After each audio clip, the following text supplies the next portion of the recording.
speakers. Thank you very much. We're going to pivot on now quickly to our last section, which is our study of CKDopps, or advanced CKD. This will be moderated by Roberto Perquafijo, Senior Research Scientist at Arbor Research and Professor at the University of Curitiba in Brazil. I will, just a quick program note, to be sure that we end the full symposium on time, which is at the top of the hour in 45 minutes. We won't have a dedicated section for broad research ideas. However, what we will do is during the next 45 minutes, pass on some of the questions to you all through the Q&A function along with answers. We certainly encourage any other ideas that you might have as well. With that, on to Roberto. Thank you. Thanks, Bruce. And we'll now turn into the series of 3 presentations based on our moderate to severe CKD study, or CKDopps. CKDopps follows the conceptual design of the DOPPS study, but focuses on the important transition period from the non-dialysis to dialysis phases, which tends to be not so well captured in other observational studies in the CKD population. CKDopps started recruiting patients in 2014 and currently includes approximately 11,000 patients from 5 countries: Brazil, France, Germany, Japan, and USA.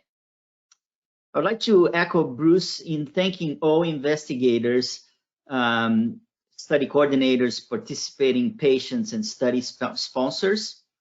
Also, I would like to thank in particular the fruitful collaboration that we have with our study partners, CKD in France, the DN network of Germany kidney centers, and the REACH-J study in Japan. So this is a very brief description of studies that we are doing with different partners. And with no further ado, I wanted to just move to the first presentation that will be given by Murilo Guedes, a physician from Brazil, who spent a year with us in Ann Arbor as part of his PhD studies, and was very productive, had a very productive time, focused on the studies, including the one that we're going to hear today about iron deficiency and outcomes in patients with CKD. So let's hear Murilo's presentation now. Hello, everybody. Thank you for being here. Thanks, Arbor Research, for inviting me to be speaking on behalf of this great group of collaborators. Such a pleasure to be presenting our results on serum biomarkers of iron stores in cardiovascular and all-cause mortality outcomes in non-dialysis CKD patients in CKDopps. This work has been recently accepted to be published in JASN. I'll be covering key results here in the short presentation. Full results should be out soon. Well, in terms of background, the most important concept we have to keep in mind is that iron is fundamental for many biological functions other than hematopoietic pathways. In fact, iron is important for energetic metabolism pathways in mitochondrial and non-mitochondrial function. This may have important clinical implications, as we're going to be talking in the next few slides. Iron deficiency in non-dialysis CKD patients has an important burden in terms of prevalence. So as we can see in this previous CKDopps work led by Michelle Wong, across different CKD stages, up to 1/3 of individuals we have iron deficiency as defined by T-cellular in 20%, and even among individuals without anemia, up to 1/3 of those individuals as well will have iron deficiency. In terms of management in non-dialysis CKD patients, KDIGO guidelines state that iron deficiency screening and therapy should be considered only among individuals with CKD anemia, particularly those who are suited to be started on ESA therapy. There's no evidence that reestablishing iron stores improves clinical and patient-reported outcomes. And in fact, this is a result of the fact that there is no well-designed, robust phase 3 randomized controlled trial assessing the impact of correction of iron deficiency on clinical outcomes and also patient-reported outcomes. Most of trials have focused on surrogate outcomes, including hemoglobin achievement and ESA doses, rather than focusing on important and robust clinical outcomes in non-dialysis CKD patients. But this is not true for other populations that share similar pathogenesis of iron deficiency as in non-dialysis CKD patients. In heart failure, for instance, previous randomized controlled trials have shown that treatment with IV iron improves that and heart failure hospitalization events, as shown and suggested in this meta-analysis. More recently, publication in Lancet of the AFFIRM trial that enrolled individuals with acute heart failure who also had iron deficiency at enrollment after a clinical stabilization in the hospital were randomized in 1-to-1 to receive 24 weeks of IV iron treatment versus placebo. In such a study, patients with heart failure had in fact reduced incidence of heart failure hospitalizations over time in the group of individuals who were randomized to IV iron treatment, which suggests that iron treatment has an important impact in terms of heart function in those individuals, reducing acute heart failure events over time. In nephrology, as you are all very well familiar with, in end-stage renal disease more recently, the pivotal study has shown that proactive high-dose iron treatment in these dialysis patients improves cardiovascular events, reducing the incidence of MACE events over time. And this also suggests that there is an impact of iron deficiency treatment on cardiovascular outcomes that may not be mediated by hemoglobin. This is our visual abstract for JSON. We designed the study to assess the impact of serum biomarkers of iron stores on all-cause mortality and cardiovascular events in non-dialysis CKD individuals. Our main goal was to trigger and to establish a discussion that may potentially yield a randomized controlled trial in this area that may actually assess the real impact of treatment of iron deficiency on such outcomes in non-dialysis CKD patients. So we use the CKDopps cohort, as you're all well familiar with. So those are CKD patients varying from stage 3B to 5 non-dialysis from different countries in the world. In terms of study design, our exposure variables were TSAT and ferritin at study entry. So we assessed TSAT and ferritin at study entry, along with hemoglobin at the same time. So we captured hemoglobin at the same time as those exposure variables. And also our inclusion criteria were availability of outcome variables, including all-cause mortality. Our primary outcome was, in fact, pre-ESRD all-cause mortality, and secondary outcomes were the MACE. The MACE we define as cardiovascular death, non-fatal MI, non-fatal stroke, and heart failure hospitalization. Our population included 5,145 non-dialysis CKD patients from France, Germany, Brazil, and the US. Majority of patients were from France and Germany. As I said, we captured hemoglobin at the same time as TSAT and ferritin because we wanted to adjust for hemoglobin in the model. So as you can see in the diagram there, we are adjusting for many confounders of the association between iron stores and outcomes, and hemoglobin is a potential mediator of such association because we know that hemoglobin is associated with worse outcomes. So we wanted to ensure that hemoglobin was captured at the same time to build models, including and not including hemoglobin. And also we ran subgroup analysis by hemoglobin at baseline to assess the potential effect modification of anemia on those associations. In terms of sample characteristics, for time's sake, I'll be presenting only the TSAT results. This is the table 1 stratified by TSAT. So majority of individuals we have TSAT between 25 and 35. And as we know from the literature, patients with lower TSAT tend to be older, a greater proportion of female patients, and a greater proportion of comorbidities, including cardiovascular comorbidities as well. ESA therapy is more common both at the lower and upper end of TSAT, and iron treatment in general is more common at the lower end of TSAT. Majority of individuals here receiving oral iron. Naturally, hemoglobin is lower in the lower TSAT group, and eGFR varies slightly between categories. When we look at the all-cause mortality, these are all-cause pre-ESRD all-cause mortality events. Our reference group is the 25 to 35% TSAT group, which composes the majority of our sample size. Each one of the circles there, they depict a different model. So for 1 to 5, we get more progressively adjusted models. 1 unadjusted, 2 to 4 include different confounders varying from comorbidities, demographics, and inflammatory variables. And that model 5 includes hemoglobin, which is a potential mediator variable, as I just said. As we tend to see, In patients with T-cell lower than 25%, there is a progressive increase in risk of all pre-SRD all-cause mortality, with hazard ratios up to 1.5. In fact, this association tends to be linear for this lower end of T-set. Individuals with 35 to 44%, 45, sorry, tended to have lower risks for all-cause mortality, and all those results are robust even after adjustment for confounders and hemoglobin. And also, we found no interaction between hemoglobin and this association. This figure here depicts the interaction between T-set and ferritin and all-cause mortality. As we tend to see in the x-axis, the T-set, and the y-axis, the ferritin. In the center here, we have a reference for T-set of 25 and ferritin 130. As we tend to see on the scale, the red regions are the higher hazard ratios and the green regions, the lower hazard ratios. And as we move from the left into the upper part of this graph here, we tend to see that there is a higher risk of all-cause mortality, which suggests an interaction between those variables. In fact, individuals with lower T-set and higher ferritin were at the highest risks in this cohort here, in this study. In terms of major adverse cardiovascular events, as we defined, we tend to see pretty similar and robust results. So individuals, as compared to the reference at 25 to 35%, individuals with lower T-set tended to linearly have progressively higher hazard ratios for MACE events. These results are up to twofold increased risk of MACE in this population, even after adjustment for confounders.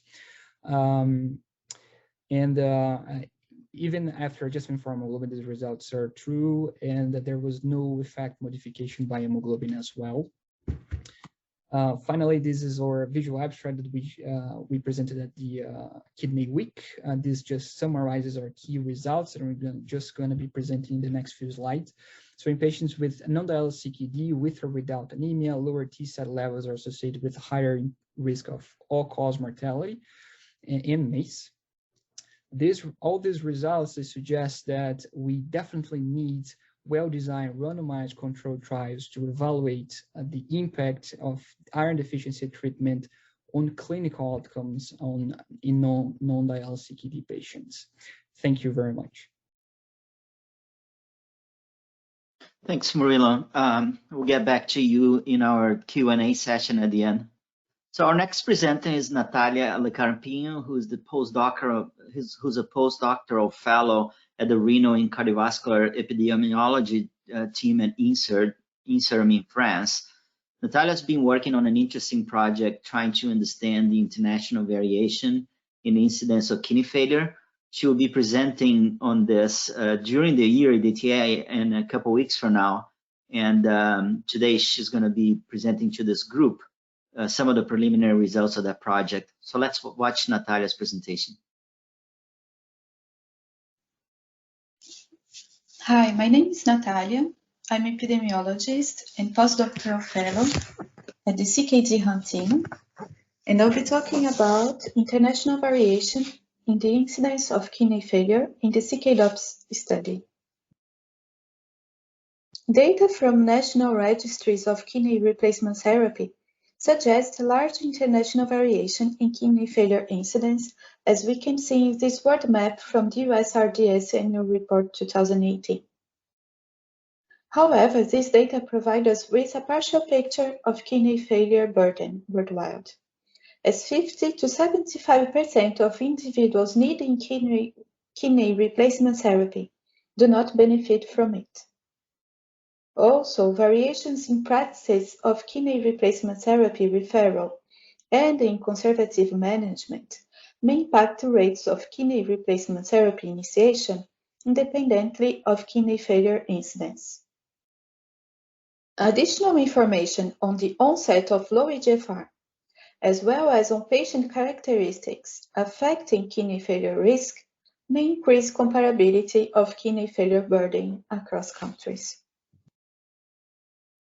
Our study aim was to assess whether the incidence of kidney failure varies by country after accounting for well-known risk factors, including sequentially age, gender, race, baseline eGFR, albuminuria, BMI, diabetes, cardiovascular comorbidities, malignancy, systolic blood pressure, and RAS inhibitor prescription. We included patients with moderate to severe CKD under nephrology care enrolled in CKDopps.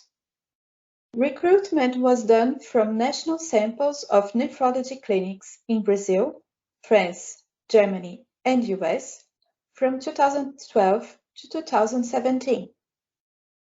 For this analysis, we excluded patients with eGFR less than 15 at baseline, leaving us with more than 7,000 patients. Our outcome, kidney failure, was defined by either kidney replacement therapy initiation or sustained eGFR less than 15. Here, we did not include the criterion of death for renal causes because of difficulties in assessing it in the cohort. Note that eGFR criterion is dependent on eGFR assessment, as we will only see eGFR less than 15 in patients with measured eGFR. In the histograms below, we have the number of eGFR assessments in the x-axis and the percentage of patients in the y-axis by country. These histograms show that the frequency of eGFR assessment varied importantly. Of course, the duration of follow-up is something to take into account. It ranged from 26 months in the US to 55 months in Germany, but this variation does not explain everything.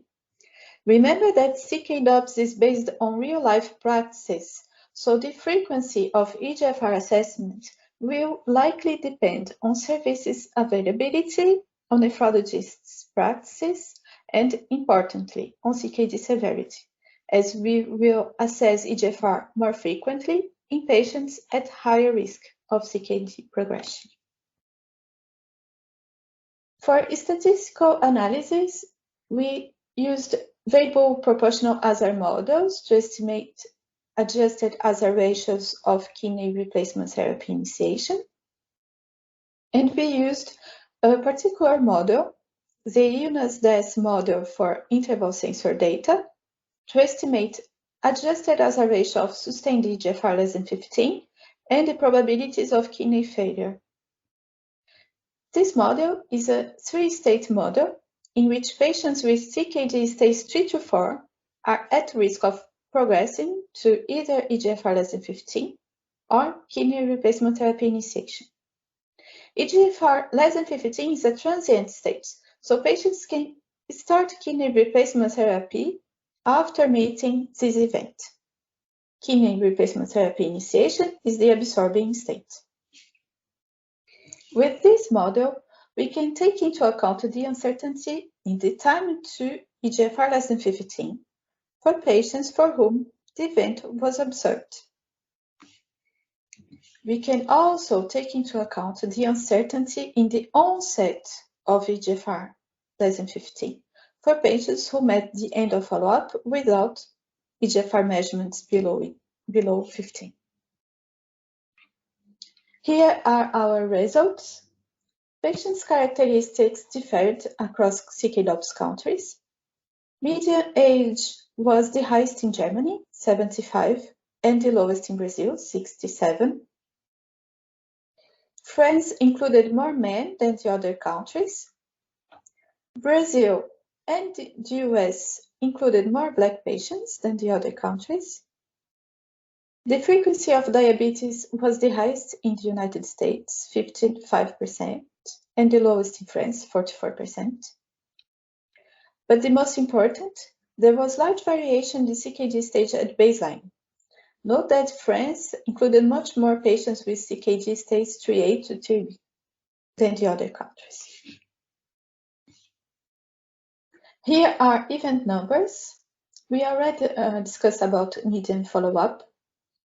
Crude incidence of kidney replacement therapy initiation per 100 patient year at 2 years of follow-up was the highest in Germany, 5.6, the lowest in France, 2.6. and that for deaths before kidney replacement therapy initiation was the highest in Germany and the United States, 3.1, and the lowest in Brazil, 1.3. Note that I do not report incidence of sustained eGFR less than 15 here, because of the uncertainty in the time and the onset of this event. Here we have hazard ratios of kidney replacement therapy initiation across countries. The reference was the United States. In blue, we have hazard ratios with confidence intervals below 1. In red, hazard ratios with confidence intervals above 1. In the crude model, we had significant lower risk of kidney replacement therapy initiation in Brazil and in France compared with the United States, and higher risk in Germany. When we adjust for baseline eGFR and demographics, this difference disappears for France and Germany, and further adjustments in the final model, we have a significant 40% lower risk of kidney replacement therapy initiation in Brazil, and a 40% higher risk in Germany as compared with the United States. Note that including systolic blood pressure and RAS inhibitor prescription virtually did not change estimates. With regard to sustained eGFR less than 15, the only significant difference compared with the United States was for France in the crude model with lower risk, but it disappeared with adjustment for baseline eGFR and demographics. Further adjustments had more modest impact in estimates. Finally, we have estimated probabilities of kidney failure, kidney replacement therapy initiation, and sustained eGFR less than 15. These estimations are adjusted for age, gender, race, and baseline eGFR. Thus, they refer to a given profile. Here, a white man, age 60 to 69, baseline eGFR 27, which was the median across the cohorts. The probability of kidney failure after 2 years from study enrollment ranged from 13% in Brazil to 16% in Germany. To conclude, variation in the incidence of kidney failure was more modest than that the incidence of kidney replacement therapy initiation in patients under nephrology care across CKDopps countries. Overall, patients in Brazil seemed at the lowest risk of kidney failure, followed by those in France, the United States, and Germany. Assessment of real-life effect of therapies and exposures on CKD progression to kidney failure, especially by the means of international comparisons as performed by CKDopps, are likely to be biased if we ignore non-dialyzed nor transplanted kidney failure. Besides, when analyzing the onset of low eGFR in real life, practice of eGFR monitoring may also impact the results. Thank you for your attention. Well, thanks very much, Natalia. And we'll move to the last presentation that will be given by Elodie Speyer. She's a PhD in public health and epidemiology at the clinical epidemiology team at CESP INSERM in France. And Elodie is going to be talking about the symptom burden and its impact on quality of life. Let's watch her presentation. Good morning, everyone. Thanks to the DOPPS program for giving me the opportunity to discuss about the symptom burden experienced by CKD patients and its impact on their quality of life. Why being able to recognize and manage symptoms in CKD remains suboptimal? Firstly, because research in patients with CKD has tended to focus on those on dialysis only. Also, prior studies suggest that nephrology providers may not be aware of the symptoms that their patients have, including those that patients describe as severe. And consequently, many of them remain undertreated. Given the documented association between symptom burden and patient-reported outcomes or clinical outcomes, there may be a substantial opportunity to improve quality of life and other outcomes through better symptom prevention and management. From a clinical point of view, it could be expected that symptoms increase while kidney function deteriorates in patients with CKD. However, evidence for this association is lacking or contradictory, and large-scale studies of symptom burden in real-world non-dialysis CKD patients are still scarce, with high heterogeneity between studies. That's why in that context, we had three objectives. The first one was to describe the prevalence of reported symptoms in moderate to advanced CKD in CKDopps, stratified by country, gender, and eGFR, to describe association of patient characteristic with the likelihood of having high symptom burden, and also the first one, to investigate association of a symptom burden score with patient quality of life. To answer to this objective, we use data from 3 countries out of the 5 participating countries in the CKDopps. Especially, we use data from a patient questionnaire which was administered in the US, in France, and in Brazil. There was no PQ administration in Germany at all, and data from Japan were not available at that time. Then, more than 4,700 patients had completed a PQ at baseline. And within this patient questionnaire, we used the KDQOL instrument, where patients were asked to indicate to extent to which they were bothered by each of the 13 following symptoms, which are muscle or skin related symptoms, cardiopulmonary symptoms, and 2 other symptoms about sex life and personal appearance. Responses to individual items on the KDQOL survey were used to calculate score on several subscales according to recommendations specified by the developer of the instrument, of course. And then we were able to calculate 3 scores for 3 dimensions, 1 specific on symptom and problem of kidney disease, and 2 for the mental and physical component summary scores as well. Each score varies from 0 to 100. Higher score indicates a better quality of life or lower symptoms problem. Now I will show you the prevalence of being very much to extremely bothered by each symptom. In this figure, we see that more than 20% of patients overall are reported to be very much to extremely bothered by soreness in muscle or washout or drains. But the following symptoms, nearly 15% of patients reported to be bothered as well, till 2% reported some chest pain. And if you are looking at the differences of prevalence of these symptoms between countries, we see that patients from Brazil reported less symptoms than patients from the 2 other countries for dry skin, sex life, and shortness of breath. It was the opposite way for 2 other items, which are nausea and lack of appetite.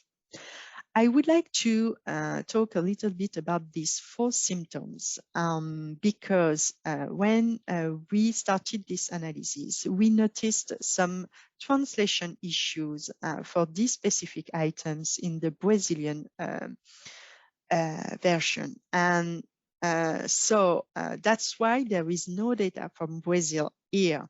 It's not because they doesn't have those symptoms. It's just because we weren't able to show the prevalence. But don't worry, it doesn't impact on the calculation of the subsequent scale, the score of the scale. And now, if we look at the difference between men and women, we observe that women reported significantly more symptoms than men, and for each symptom is the case. But in fact, only one item doesn't follow that rule. And indeed, as you can see, 23% of men have reported to be bothered by their sex life as compared to only 7% of women. And in regards to the prevalence of symptoms by CKD stage, we show that symptoms appear even at early stage. And also some symptoms increase with the progression of CKD, as it's shown in red right now. But when we adjust for several characteristics, demographics, or medical history, this association remains for only 3 symptoms: the cramps, washout or drain, and lack of appetite. As I said earlier, we were able to calculate a score for the specific subscale symptom problem. And overall, the mean score of that subscale was 77 points. And from this score, we decided to categorize patients into 3 groups according to the score stair type. And now we can say that patients have a low, an intermediate, or high symptom burden. And as you can see, 25% of patients experience a high symptom burden, which is important. And this is this category that we are looking at in the next slides. Indeed, after performing multivariate regression analysis, we saw that living in France, female gender, and having some comorbidities were more likely to experience high symptom burden. Finally, we performed mixed linear regression to describe association between PCS and MCS scores, with each burden symptoms category presented earlier. And as shown in this figure, as the symptom burden increased, patients displayed progressively lower PCS scores. And patients with a high burden at PCS score were near of 14 points lower than patients with a low burden in the fully adjusted model. The same conclusion can be done for the MCS score, even though it is less marked. Note that prior studies have indicated a 3 to 5 point difference in those scores to be a minimal clinically significant difference, which is clearly the case here. So to summarize our results, we can say that the most reported symptoms were soreness in muscle, washed out or drain, cramps, and shortness of breath. And it was shown even at very early CKD stage 3A. We also showed that women reported significantly more symptoms than men, except for sex life. Then the burden of some symptoms appeared to increase with CKD stage, even after adjustment. Then 1 out of 4 patients has reported a high symptom burden, higher in France, higher in women, and also progressively poorer mental and physical health with increasing symptom burden, even after adjustment for numerous patient characteristics. So these results show that it's important to know how commonly these symptoms are experienced by non-dialysis CKD patients, and it's helpful both for care providers and patients in understanding how CKD can impact a patient life and supporting patients when they experience these symptoms. I thank you for your attention. Thanks very much, Elodie, and I invite now the panelists to come up with their cameras for a live discussion. We have a few minutes. Great presentations, guys, and very nice to hear, some of these highlights of the CKDopps research. we do have several questions from the audience, and I'll start with one to Murilo. It relates to the, to the relationship between ferritin specifically and clinical outcomes. And one question we have here is about, if you could really identify a specific threshold for ferritin that things start to change in terms of the relationship with poor outcomes at a higher level. Well, thank you for the question. Thanks for the opportunity to be here discussing such an interesting, all interesting studies. So yeah, we definitely did not take a look at different thresholds at which the mortality may change across those variables. What we found was that patients with ferritin greater than 300 nanograms per ml tended to have higher mortality, hazard ratio 1.21. This is for pre-SRD all-cause mortality. While for MACE, we did not find any difference in terms of worse outcomes. These results could be potentially confounded by residual inflammation. That's important to state. We are not evaluating treatment here. We're just looking at varying levels of ferritin in TSAT. Thanks very much, Murilo. Moving to you, Elodie, there's a question about the potential impact of symptoms on dialysis initiation. Do you feel that looking at this, that this might be something to incorporate in future analysis or perhaps in, clinical practice, that you, start looking at the symptom burden as, a way of sort of understanding dialysis initiation, or perhaps even dialysis, just postponing dialysis initiation in terms of management of symptoms? I think it's completely possible to do that very soon, or much sooner than later. Also, we will be able to answer to that question because we follow patients even after starting dialysis or being on transplantation. And for sure, as we can see,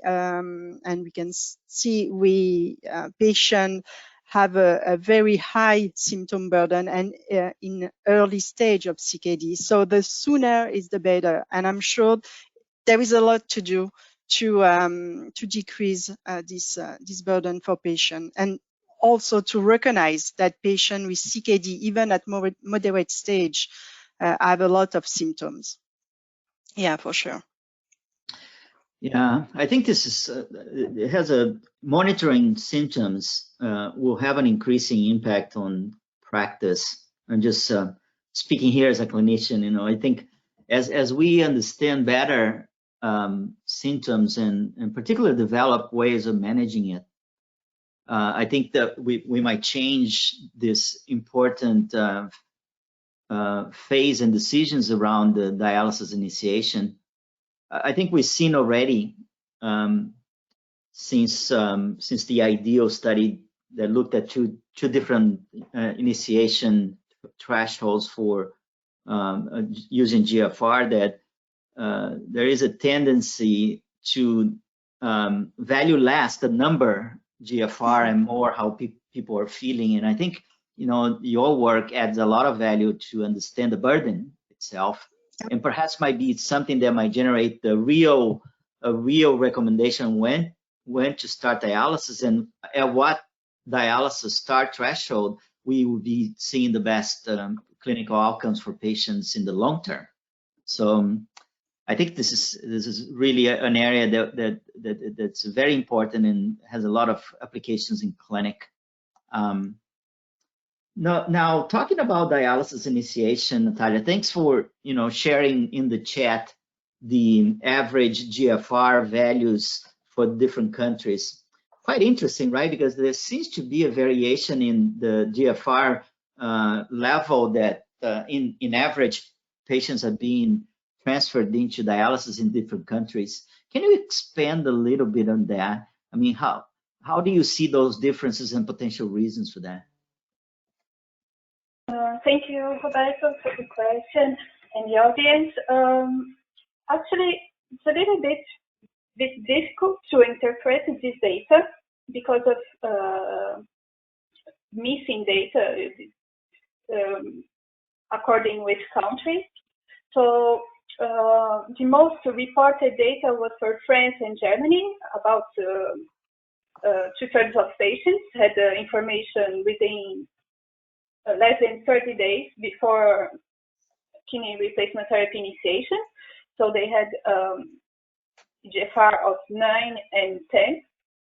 And for Brazil, for example, it was quite surprising that they had the most elevated median eGFR at KRT initiation, 15.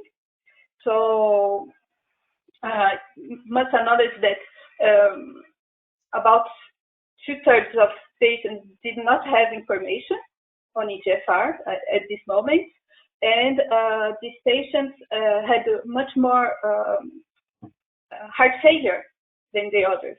They had the threefold more heart failure than the others from the other countries. So it's a little bit difficult to interpret, but it goes in a way that the timing of KRT initiation does not explain our results.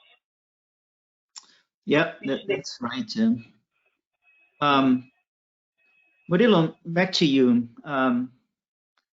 So we heard in some discussion in the chat and also in Bruce's presentation some of the impact of the understanding of iron replacement in outcomes in the dialysis population. We're talking about the pivotal study that showed increase in outcomes when a more liberal iron treatment strategy was actually applied, and this was done in Europe. It's a different situation in the US. But looking at your results in terms of the relationship between iron markers of iron stores, if they can be, I mean, I know that they are not ideal and outcomes in the CKD populations. Do you see something like a high level message that we could bring from pivotal and the observational studies that you carried? Certainly. I think not only from pivotal, but we definitely need to learn a lot from the heart failure literature as well. But we have to remember that in terms of pathogenesis, that iron deficiency varies a lot when we transition from the non-dialysis CKD to the dialysis world, particularly because functional iron deficiency is much bigger in terms of incidence for dialysis patients, particularly because of ESA use, extensive ESA use, and also because the iron demand is greater. But even so, I think the pivotal has a very strong message that we have to push forward from the non-dialysis CKD field, along with the result from the heart failure trials. In terms of pathogenesis as well, as I stated in the presentation, there is a lot of similarities between heart failure and non-dialysis CKD individuals. And in terms of potential clinical trials as a path forward, we definitely need to take a look at those heart failure trials in terms of design and outcomes to yield better evaluation of such interventions. Well, thanks, Murilo. Thanks, Elodie and Natalia. It was great to see you guys. So nice to see, young faces of promising researchers in the CKDopps part of the symposium. Thanks very much, and appreciate that. Thank so you with that, I will just transition back to Bruce Robinson, who would be providing some final comments and closing remarks. Bruce, are you there? Yeah, indeed. Right. Roberto, thank you very much. And thank you to the speakers as well. Really interesting discussion. And just as noted before, it's just wonderful for us to have some junior to mid-level folks join with us and work with us. We're just so happy to help with career development, as we have so much to do and more than we can do alone here. So please encouraging folks to reach out for opportunities. We had a ton of research ideas that came forward, many of which were shared back by the chat Q&A function, and look forward to following up with you further offline. Please remember to reach out to us with other questions, DOPPS@arborresearch.org, follow us on Twitter at DOPPS Study as well. And then if we just move just to the final slide, which is showing the balloons once again. Just want to note again, we're just so appreciative of being able to celebrate our 25th year of the DOPPS program along with you, and extending a heartfelt thanks to everybody. And indeed, we look forward to future work together with you to help continue to improve the lives of kidney patients. With that, we're actually right on time, and we'll call an end to today's session. The presentation will be uploaded shortly on our website as well, so folks are very welcome to download after this session ends. Thank you all. Thank you all for your attendance, and thanks again to the panelists and speakers. Thanks and good day.